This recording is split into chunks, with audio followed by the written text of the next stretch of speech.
안녕하세요. 코슬립 수면의원 원장 신홍범입니다.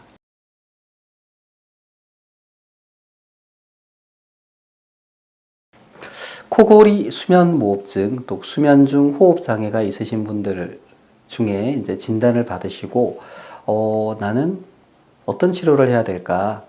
수술을 할까? 양압기 치료를 할까? 이렇게 이제 고민하시는 분들이 있습니다.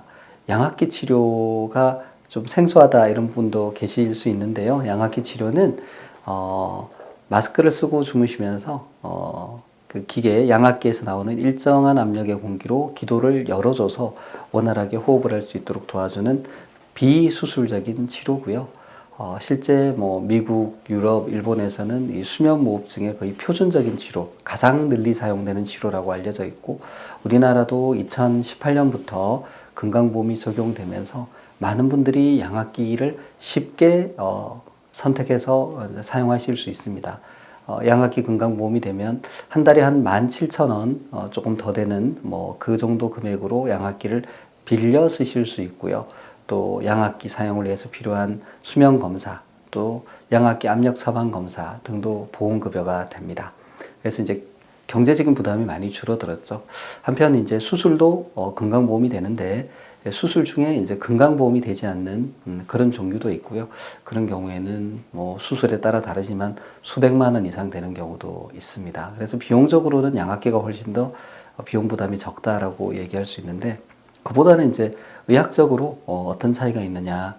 네, 일단 수술이 잘 맞는 분들이 있어요. 기도 구조가 수술이 필요한 기도 구조, 예를 들어 편도가 크다든지 코뼈가 휘어 있다든지 이런 경우에는 이제 수술적인 방법으로 그 막혀 있는 부분, 폐쇄를 교정해 주는 게 도움이 크게 되는 경우가 있습니다.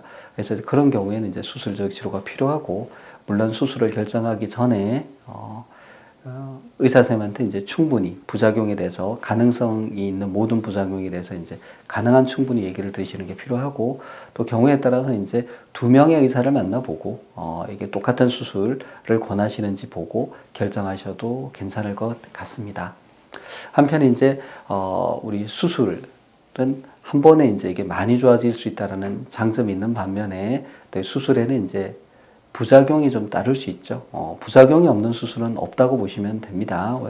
원래 있던 구조를 변형을 시키기 때문에 그 과정에서 이제 유착이라든지 또 잘못 이제 힐링이 되면서 원래 있던 기능이 없어진다든지 어떤 조직을 잘라내니까 그럴 수 있겠죠. 예, 그런 부분에 대해서 이제 유의하셔야 되고, 일정 부분 아무리 수술이 잘 되더라도 그런 부작용은 감수해야 되는 부분들이 있습니다. 이제 그런 걸 아셔야 되고요.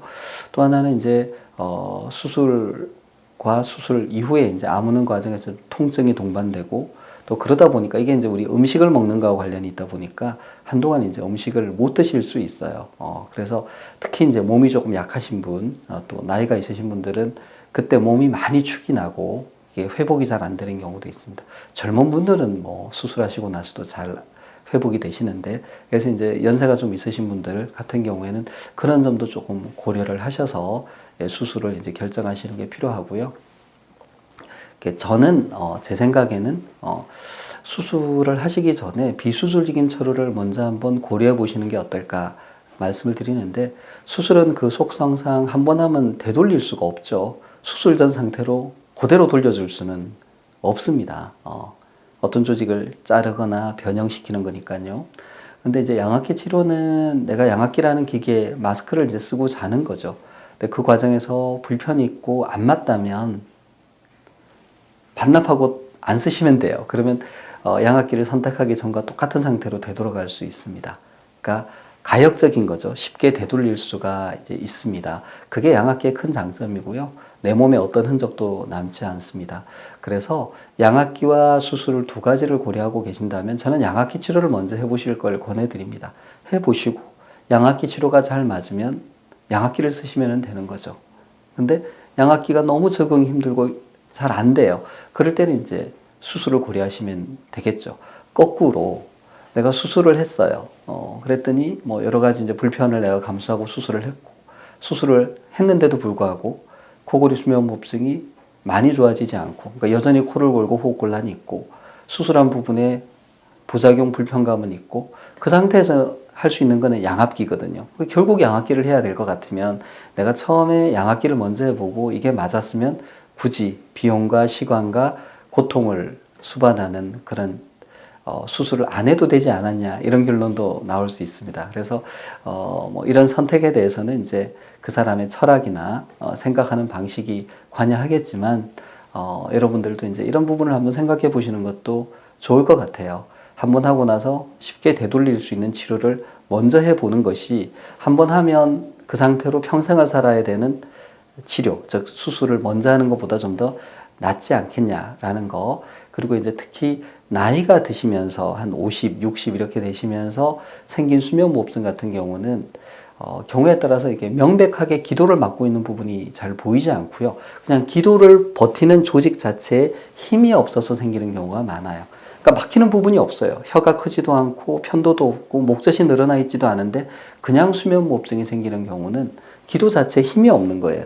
이 경우에는 수술로 어떤 치료를 하기가 상당히 어렵습니다. 그래서 이제 기도를 받쳐주는 공기를 불어넣어서 기도를 받쳐주는 이제 양압기 치료가 최선의 치료일 수 있겠죠. 그래서 이제 이런 점들을 좀 고려하셔야 되고 그런 부분에 대해서 이제 좀 얘기를 충분히 들어보시고 나눠보시는 게 중요하고요. 양압기 치료도 그냥 양압기를 환자한테 드리고 환자가 알아서 쓰시도록 하는 거는 바람직하지 않겠죠. 당연히 그렇게 해서는 안 되고요. 양압기 치료에 대해서 좀 더 전문성이 있고 양압기 치료를 좀 더 많이 해본 의사가 좀 더 낫겠죠. 실제 이제 양압기 치료와 관련해서 환자분들이 부딪히는 여러 가지 불편을 바로바로 해결해 주지 못하면 환자분들이 양압기 치료를 이어나가기가 힘듭니다. 그래서 좀 양압기 치료를 하시는 중에도 의사를 쉽게 좀 더 자주 만날 수 있고 또 양압기 치료에 대해서 좀 더 집중하고 양압기 치료에 대해서 이제 좀 더 경험이 많은 의사 그리고 또 그런 양압기 임대 업체, 양압기 센터를 만나서 이제 도움을 받으시는 게 훨씬 더 좋을 거라고 생각이 됩니다. 감사합니다. 경청해 주셔서 감사합니다. 구독, 좋아요, 알림 설정 부탁드립니다.